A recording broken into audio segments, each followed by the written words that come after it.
नमस्कार मित्रांनो, उद्यापासून न्यू मंथ चालू झालाय. प्रिव्हियस व्हिडिओ मध्ये मी सांगितलं होतं की आज एक्सपायरी आहे, मार्केट थोडंसं व्हॉलटाईल राहू शकतो किंवा क्वांटिटी सुद्धा कमी करायला तुम्हाला सांगितलं होतं. आणि आज बघायला भेटले की मार्केट पूर्ण दिवस साईडवेज होता, प्लस त्याच्यात व्हॉलिटिलिटी पण भरपूर जास्त होते. बट एक्झॅक्टली जे आपले लेवल्स होते जवळपास तिथं काम केलंय. प्रिव्हियस जे लेवल्स होते तुम्हाला जे सांगितलं होतं मी, 21,900 हे इम्पॉर्टंट सपोर्टचं काम करू शकतो किंवा त्याच्या खाली आला तर 21,800 सपोर्टचं काम करणार. जवळपास तिथं येऊन 21,850च्या जवळपास येऊन फुलबॅक घेतलं निफ्टीनी आणि 22,000च्या इथं क्लोज झालाय.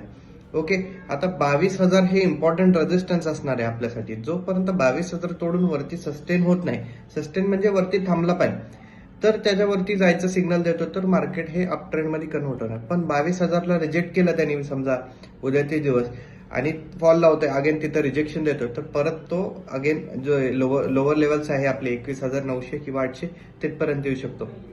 सेम बँक निफ्टीमध्ये आपण जसं डिस्कशन केलं होतं की जे इम्पॉर्टंट लेवल आहे 46,300, तो एक इम्पॉर्टंट सपोर्ट होता.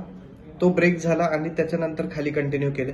आता परत तिथं जाऊन क्लोजिंग केलंय 46,300 पर्यंत आणि 46,500 हे इम्पॉर्टंट सपोर्ट होता. 600-500 जर का 46,300ला अगेन रिजेक्ट करतोय तर परत तो प्रिव्हियस जे लेवल आहे तिथपर्यंत येऊ शकतो 46,500 पर्यंत.